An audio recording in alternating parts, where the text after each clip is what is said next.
E aí, Dani, boa noite. Eu tô aqui no escritório aqui fazendo uns fechamentos aqui do mês de setembro. Vou aproveitar aqui para gravar um videozinho para poder te dar algumas orientações sobre aquelas conversas de hoje que a gente fica falando pelo WhatsApp. Às vezes eu não consigo me expressar, às vezes bem, porque eu também estava tentando operar e um monte de coisa, né? Sobre aquela questão dos gaps. Vamos lá. Gostaria muito de assistir esse vídeo para você tentar entender mesmo, sabe? Mudar um pouco sua visão e conceito sobre algumas coisas do mercado. Eu vou te contar algumas coisas que talvez você não tenha visto e não tenha entendido da maneira que eu vou explicar aqui do mercado, né?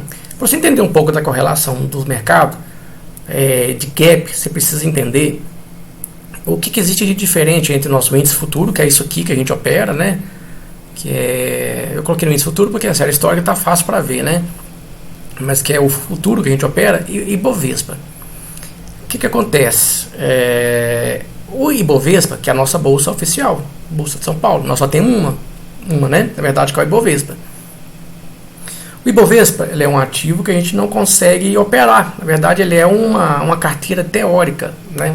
Então, ele não existe, é como se não existisse. Ele é só uma carteira que é o resultado da soma dos papéis, que é onde que está lá da carteira, por exemplo, das ações que compõem o Ibovespa, que é Vale, Petrobras, blá, blá, blá. Então, o gráfico do Ibovespa, o resultado do Ibovespa é gerado pelo resultado daquelas ações, não é verdade? Então, o Ibovespa ele não é um ativo que a gente consegue operar ele. Ele é só o resultado das ações lá, da Vale, Petrobras, de todas aquelas ações que tem lá, beleza? Então ele não existe, na verdade ele coexiste, ele não tem movimentação própria, ele não é um gráfico nativo, ele não se movimenta por si mesmo, ele é só o resultado de um pacote de ações que está lá, beleza? E como a gente não consegue operar uma carteira teórica, foi criado para muitas pessoas também, para a gente operar, o índice, os futuros. O índice não foi só gerado para a gente operar, ele tem como finalidade, que é um assunto bem longo também, hedge, proteção de câmbio, principalmente o dólar, né, para conseguir fazer o fechamento da variação do dólar em relação à nossa moeda, para quem tem que fazer pagamentos no exterior de dólar, enfim. Mas o índice futuro, ele sim, a gente consegue operar ele. O que é o índice futuro? O índice futuro é a soma do nosso Ibovespa acrescido de futuro. Porque o índice futuro ele é um contrato que vai vencer, né? Tanto é que a gente tem lá as letras, o X, o V, que perto do vencimento a gente tem a rolagem, a troca, né, do ativo. Então é um contrato futuro. Como ele é um contrato futuro, ele é acrescido de juros. Então o índice futuro nada mais é que a soma do nosso Ibovespa mais os juros. Tanto é que você pode observar, não sei se você sabia disso, o índice futuro ele já está sempre acima do posicionamento de pontos no Ibovespa. Por exemplo, o índice futuro, quando ele tiver o Ibovespa, quando o Ibovespa estiver lá com 120 mil pontos, o índice futuro vai estar com 120 e 300, 120 e 200, porque ele é acrescido dos juros, não é verdade? Então existe essa diferença. Sempre o índice futuro vai estar mais elevado do que o Ibovespa em relação aos pontos, né? Ao número de pontos. Outra coisa que você precisa observar também, que tiver quando perto do vencimento da letra, que a gente chama de letra, né, da rolagem, a diferença entre o Ibovespa e o índice futuro, elas começam a se diminuir para poder fazer o casamento. Está na hora de trocar o ativo, ele vai ficar ali perto do 0 a 0 e a gente vai começar a trabalhar com a nova letra, com a nova letra que vai ser o novo contrato futuro, beleza? Então vamos lá. O que eu quis dizer com isso tudo? Que o índice futuro, ele praticamente ele não existe por si próprio. Ele é um espelhamento do Ibovespa em mais de 97% de precisão do gráfico. Então o índice futuro ele também não coexiste, ele é simplesmente o espelhamento do Ibovespa, exceto na abertura e fechamento de mercado. Por exemplo, o índice futuro abre às 9 horas da manhã, então de 9 horas até 10 horas da manhã o Ibovespa está fechado. Então como é que ele se movimenta? Por si próprio. Ele tem compra e venda, tem gente comprando e vendendo. Essa é a movimentação dele, né? E o Ibovespa fecha lá 5 horas, 4 e pouco, o índice futuro vai ter mais tarde. Então ele continua se movimentando. Mas a partir do momento que o Ibovespa está aberto, acabou a diferença. Eles vão juntos em 97% de precisão, mais ou menos, gráfica e de preço, tá? Então, que fique claro isso. O índice futuro, ele só existe em função do Ibovespa. O Ibovespa dos papéis, tá? Por que eu estou querendo te dizer isso? Para chegar num assunto muito interessante que a gente falou hoje, sobre isso aqui, ó, gap. Vou te mostrar mais uma coisa, que eu acho que talvez você também não sabia, que vai mudar a sua cabeça sobre esse assunto. Sobre aqui, ó. Vou colocar um gráfico do lado do outro.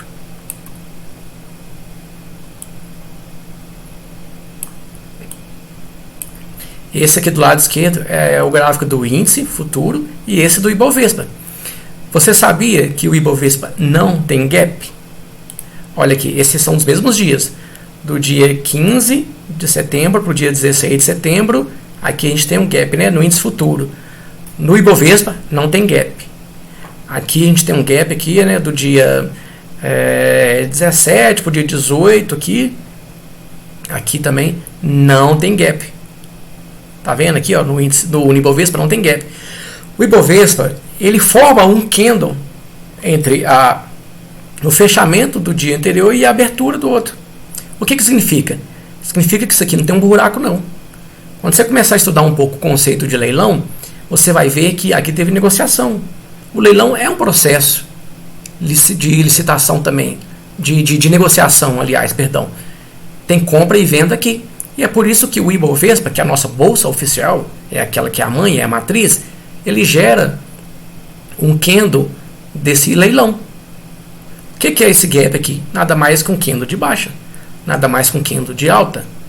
Então, peraí, se o Ibovespa, que é o que movimenta o índice futuro, se o Ibovespa que é a mãe, o índice futuro é só um derivativo, em termos gerais, tá? Tem algumas peculiaridades, mas se o índice futuro é só um derivativo do Ibovespa, o Ibovespa não tem gap, então como é que o índice futuro vai fechar gap se o Ibovespa, que é a mãe, que é a matriz, não tem gap?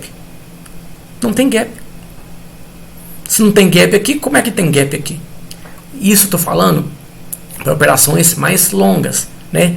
No intraday, assim que abrir o mercado, fechou o mercado, antes do Ibovespa abrir, as operações de fechamento de gap, elas são muito boas. É muito simplista você falar, abrir o gap de baixo eu vou comprar, abrir um gap de alta eu vou vender para fechar gap. O mercado não funciona assim, né? Mas de um ponto de vista mais abrangente, não existe gap no nosso Ibovespa, no S&P 500. Ele gerado entre abertura e fechamento, se existe um espaço que a gente chama de gap, ele gera um candle. E o que a gente vê a maioria das vezes, a gente fala, foi fechar gap, quando a perna de baixa, que é essa aqui, que é muito alta, o gap, né, que é muito grande, quando a pernada é muito grande, obviamente tem correção. E é assim que o mercado funciona. Ele vai por expansão, retração, ou expansão, correção. E é assim que funciona o mercado. Então, quando você vê um gap aqui, você pode desconsiderar um gap e simplesmente entender que aqui tem um candle. Se o mercado do Ibovespa fosse, a gente conseguisse operar ele, não ia existir candle, gap aqui. Tanto é que em vários dias que tem gap muito grande, eu faço isso aqui, ó. Se você olhar hoje uma foto do gráfico que eu te mandei de manhã, no gap, sabe que eu fiz isso aqui, ó, eu coloco um candle no lugar. Porque aqui eu posso fazer minha retração de FIBA aqui, ó, da mínima até a cabeça aqui, ó, a perna de baixo do gap. Olha aqui, vamos puxar pro ladinho aqui, ó. Aqui, ó, o preço veio cá, corrigiu na retração de 50%, quase chegou no 61, voltou a cair de novo. Então é muito mais abrangente do que fechar gap. É corrigir um pouco quando há um exagero nessa perna, que é a perna do leilão, que a gente chama de gap. É muito maior que isso. Stand gap é um mito por longo prazo, tá? No dia, na hora que abriu, no gráfico lá de 5 minutinhos, sim, dá para operar. Não misture as coisas. Mas para o longo prazo, é inútil. Isso é mito, isso é bobagem, isso não tem relevância nenhuma. A gente olha aqui, ó. esse gráfico aqui de semanal, né, do índice futuro. Olha aqui pra gente ver, ó. Tinha até colocado um quadrado aqui. Olha aqui essa perna de alta aqui do índice futuro. Se ficou algum gap aqui, todos foram fechados aqui, vai claro aí. O preço fez uma volta, né? Ele voltou para o preço, para essa perna de baixo aqui, ó, preço suporte. Então, quando o preço passou por aqui voltando, tudo foi fechado aí, claro. É que eu te expliquei que o preço passa várias vezes pelo mesmo lugar. É certo nos topos históricos, né? Naqueles locais que nunca mais ele vai. Se tivesse um gap aqui, nunca mais ele poderia ser fechado. Talvez não, porque a gente não sabe se o índice um dia vai voltar lá para os 133 mil pontos. Mas aqui, ó, o preço passou por aqui subindo, passou por aqui subindo, passou pelo mesmo lugar descendo, passou subindo. Então vai ter sempre encavalamento de um dia no outro. Olha os pavios. Encavalou num dia, encavalou no outro. Então é muito mais abrangente que fechamento de gap. Quando você olha para cá, para isso que eu estou te mostrando aqui, deixa eu deletar isso aqui, você vai ver que isso é extremamente irrelevante, uma puta bobagem pro preço, pro gráfico. Não é verdade? Deu para poder entender um pouco dessa visão, dessa correlação do Ibovespa, do índice futuro. Bacana? Grande abraço, tá? Fica com Deus.